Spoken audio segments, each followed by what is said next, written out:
Hello friends, welcome back to my YouTube channel PK education core. एक कदम सफलता की ओर पीके एजुकेशन कोर के साथ। अगर आप चैनल पर नए हैं, अभी तक आपने चैनल को सब्सक्राइब नहीं किया है तो प्लीज चैनल को सब्सक्राइब करें, बेल आइकन को हिट करें ताकि जब भी मैं कोई नया वीडियो डालूं आप हमेशा हमसे जुड़े रहें। अगर आप किसी भी गवर्नमेंट एग्जाम की तैयारी कर रहे हैं तो यहाँ पर polity, history, current affair, GS और जीके से संबंधित सभी तरीके के टॉपिक कराए जाते हैं। तो बिना किसी देर किए हुए आज हम अपने टॉपिक की तरफ बढ़ते हैं। आज का टॉपिक है समान नागरिक संहिता, यूनिफॉर्म सिविल कोड, जिसे यूसीसी शॉर्ट फॉर्म में कहते हैं।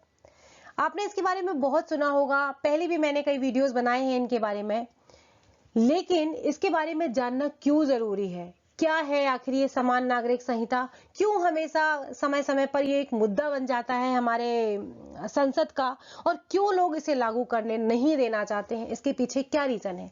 तो एक एक करके विस्तार में मैं आपको समझाऊंगी, और जहां पर आपको नहीं समझ में आता है वीडियो को पॉज करें। वैसे इस चैप्टर में ऐसा कुछ भी नहीं है कि जो आपको समझ में नहीं आएगा, लेकिन फिर भी आपको लगता है कि एग्जाम के तरीके से आपको समझना है और बहुत बेहतरीन तरीके से समझना है, तो आप जरूर इसको समझें। और अगर आपको लगता है तो आप नेट से और भी जगहों से इसके जो सोर्स है उनसे और देखिएगा और इसको बेहतर तरीके से समझने की कोशिश कीजिएगा, क्योंकि एग्जाम्स में अक्सर कर इससे संबंधित प्रश्न पूछे जाते हैं। और वैसे भी एक भारतीय नागरिक होने के नाते आपको पता होना चाहिए कि यूनिफॉर्म सिविल कोड आखिर क्या है, भारत में हमेशा इसके बारे में क्यों बातचीत होती रहती है, और कौन सा ऐसा राज्य है जो जहां पर ये लागू है अभी तक।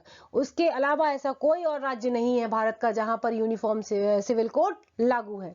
तो समान नागरिक संहिता आखिर है क्या? ये इसका सीधा सा देखिए मतलब है, अगर यहां पर बात करी जाए, इसका सीधा सा मतलब है एक देश में रहने वाले सभी नागरिकों के लिए, जितने भी नागरिक इस देश में रह रहे हैं सभी नागरिकों के लिए एक ही तरह का कानून लागू किया जाएगा। तो आपके मन में आएगा, क्या अभी भारत में एक तरह का कानून लागू नहीं है? जी हाँ, बिल्कुल भी लागू नहीं है। अगर कॉन्स्टिट्यूशन के हिसाब से देखें तो सारी चीजें हर व्यक्ति पर वही लागू होती हैं जो भारत का सिटीजन है, लेकिन कुछ चीजें ऐसी हैं जो समानता और समान तरीके से लागू नहीं है। इसमें चाहे वो किसी भी धर्म का हो, इस यूनिफॉर्म सिविल कोड में ऐसा है कि चाहे वो किसी भी धर्म का हो, जाति का हो, किसी भी धर्म जाति से संबंध रखता हो, कोई फर्क नहीं पड़ता। जैसे मैं बात करूं, ईसाइयों में शादी करने के तरीके और छोड़ने के तरीके अलग हैं, मुस्लिमों में ट्रिपल तलाक है, हिंदुओं के अलग रीति रिवाज है। तो ये सारे क्या है ना, अलग अलग रीति रिवाज हैं, अलग अलग लोगों ने अपने नियम बना रखे हैं, अलग अलग तरीके से काम करते हैं। तो ये क्या है ना कि वो धर्म का सहारा लेकर चीजें अच्छी ना हो, जैसे कि ट्रिपल तलाक है। ट्रिपल तलाक कोई अच्छी चीज नहीं है, लेकिन धर्म के नाम पर उसको करके और इसको एग्जीक्यूट करा लिया जाता है। तो ऐसे ही है कि अगर ये लागू हो जाता है तो क्या होगा? समान नागरिक संहिता यानी एक देश एक कानून, इसमें कोई जाति नहीं, कोई धर्म नहीं, किसी भी धर्म से, किसी भी जाति से, लोअर, अपर या फिर हिंदू, मुस्लिम, सिख, ईसाई, किसी भी धर्म से आप संबंध रखते हो, आपको इससे कोई फर्क नहीं पड़ेगा। जो नियम एक व्यक्ति के लिए है वो सभी पर लागू किया जाएगा। तो इसका तात्पर्य यही है कि ये लागू किया जाना चाहिए। अब जैसे इसमें चाहे वो किसी भी धर्म और जाति से संबंध रखते हो, शादी हो, विवाह हो, बच्चे गोद लेना हो या फिर संपत्ति का बंटवारा हो, सभी में समानता हो, एक तरीके से काम चले। अभी तक केवल एक ही ऐसा राज्य है, और ये बहुत बार, हजारों बार एग्जाम में पूछा जा चुका है कि ऐसा कौन सा राज्य है जहां पर यूसीसी या फिर यूनिफॉर्म सिविल कोड लागू है। तो आपको बहुत अच्छे से पता होना चाहिए, गोवा ही एक ऐसा देश है, सॉरी, गोवा ही एक ऐसा राज्य है जहां पर ये यूनिफॉर्म सिविल कोड लागू है, और इस राज्य को संविधान में विशेष राज्य का दर्जा भी दिया गया है। आप बताएंगे मुझे कमेंट में कितने ऐसे राज्य हैं जो विशेष राज्य के दर्जे के अंतर्गत आते हैं, और क्यों मांगते हैं लोग विशेष राज्य का दर्जा? क्यों राज्य कहते हैं? कई बार अभी आपने कुछ टाइम पहले सुना होगा, बिहार भी इस बात पर कह रहा था कि उसे विशेष राज्य का दर्जा दिया जाना चाहिए। ऐसा क्या है विशेष राज्य के दर्जे के लिए? उनको क्या बेनिफिट होता है गवर्नमेंट से, आई मीन सेंट्रल से उन्हें क्या बेनिफिट ऐसा होता है जो वो विशेष राज्य के दर्जे की मांग करते हैं? अगर आपको नहीं समझ में आएगा तो आप बोलिएगा, मैं फिर से इस पर पूरा वीडियो आपको विस्तार में बताऊंगी। तो विशेष राज्य का दर्जा भी दिया गया है गोवा, जो उस समय पुर्तगाल के औपनिवेशिक शासन काल के औपनिवेशिक शासन के अंतर्गत होने के कारण ब्रिटिश भारत से अलग था, यहाँ पर इसीलिए यूसीसी लागू है। नेक्स्ट देखते हैं इसमें क्या है। जैसे गोवा में कोई ट्रिपल तलाक नहीं है और ना ही कोई भी शादी कर किया जाए बिना रजिस्ट्रेशन के शादी कोई भी मान्य नहीं होगी। बाकी और राज्यों में क्या होता है, शादी हो गई, जो जिस रीति रिवाज से शादी करा दी गई है। फॉर एग्जांपल अगर हिंदुओं की बात करी जाए, हिंदुओं में जो शादी होती है कि मंदिर में जाकर शादी कर ली, या फिर आर्य समाज से शादी कर ली, या फिर एक जो हमारा नॉर्मल चला आया है कि नॉर्मल शादियां होती हैं, किसी भी तरीके से शादी हो जाएगी, लेकिन जब तक वो शादी रजिस्टर्ड नहीं होगी वो शादी मान्य नहीं होगी। ऐसे ही मुस्लिमों के साथ भी यही है कि वो शादी अपना निकाह कर लेते हैं और उनकी रजिस्टर हो जाती है शादी, उसके बाद ट्रिपल तलाक देने के बाद वो अलग हो जाते हैं। तो ये सारी चीजें क्या है, गोवा में ऐसा नहीं है, ना ही कोई ट्रिपल तलाक है और ना ही बिना रजिस्ट्रेशन के कोई शादी मान्य होगी। आपने अक्सर कर देखा होगा, जब भी आप अपने देश से बाहर जाने की कोशिश करते हैं तो वहां पर मैरिज सर्टिफिकेट जरूर चाहिए होता है। इट मीन्स आपकी शादी रजिस्टर्ड है जहां से भी हुई है या जिस देश के भी आप नागरिक हैं। तो यहाँ पति पत्नी का संपत्ति पर भी समान अधिकार है, ऐसा नहीं कि किसी को अधिकार ज्यादा मिले किसी को कम मिले हैं। इसके साथ ही माता पिता अपने बच्चों को अपनी आधी संपत्ति का मालिकाना हक देना होगा। इसमें बेटियां भी शामिल हैं, हालांकि अब जो कानून आया है उसमें बेटियां भी शामिल हैं अन्य राज्यों में भी, लेकिन यहाँ पर ये क्या है कि बेटा हो या बेटी हो, इनको अपना मालिकाना हक देना होता है।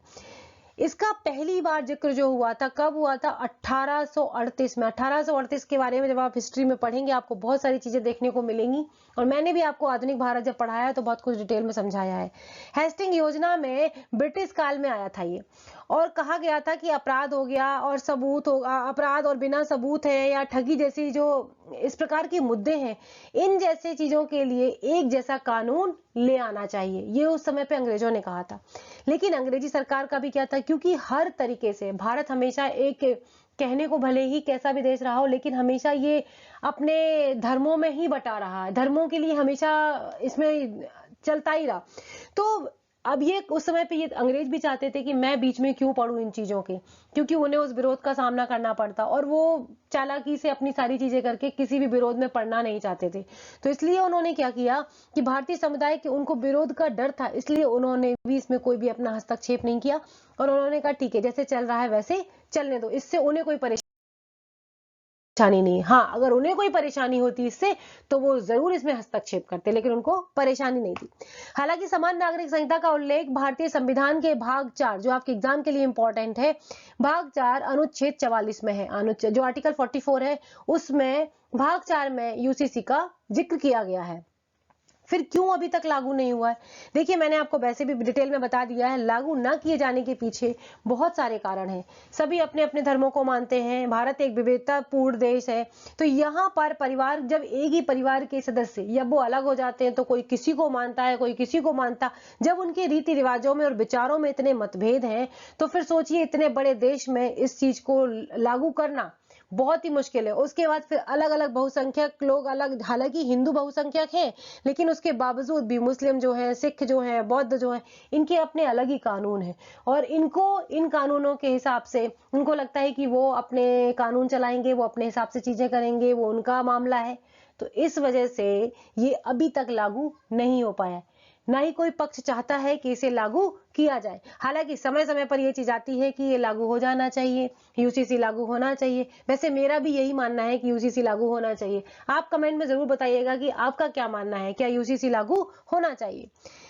फिर भी इसके बाद देखिए ये दुनिया के अनेक ऐसे देश हैं जहां पर ये लागू है, चाहे वो अमेरिका हो, आयरलैंड हो, इवन पाकिस्तान में भी ये लागू है। बांग्लादेश, मलेशिया, तुर्की और इंडोनेशिया और सूडान, मिस्र और इवन यूरोप की बहुत सारी ऐसी कंट्रीज है जहां पर यूनिफॉर्म सिविल कोड लागू है। तो देखिए भीमराव अम्बेडकर ने क्या कहा था, मैं व्यक्तिगत रूप से समझ नहीं पा रहा हूं कि किसी धर्म को यह विशाल व्यापक क्षेत्राधिकार क्यों दिया जाना चाहिए। ऐसे में तो ये धर्म जीवन के प्रत्येक पक्ष पर हस्तक्षेप करेगा और विधायिका को उस क्षेत्र पर अतिक्रमण से रोकेगा। यह स्वतंत्रता हमें क्या करने के लिए मिली है? उनका कहना था कि स्वतंत्रता फिर हमें किस लिए मिली है? हमारी सामाजिक व्यवस्था में जो असमानता है, जो भेदभाव है और अन्य चीजों से जो भरी पड़ी है, यह स्वतंत्रता हमें इसलिए मिली है कि हम इस सामाजिक व्यवस्था में जहां हमारे मौलिक अधिकार के साथ विरोध हो, मैं वहां तुरंत सुधार या कार्यवाही कर सके। फॉर एग्जाम्पल, किसी ने ट्रिपल तलाक दे दिया, तो ट्रिपल तलाक में जिसको मिला है या जो कोई लेडी है वो कहां जाएगी, क्योंकि उसको धर्म के नाम पर वो ट्रिपल तलाक मिला है। तो ऐसे बहुत सारे मुद्दे हैं, केवल ट्रिपल तलाक ही नहीं है, भारतीयों के साथ भी, सॉरी, हिंदुओं के साथ भी है, सिखों के साथ भी है।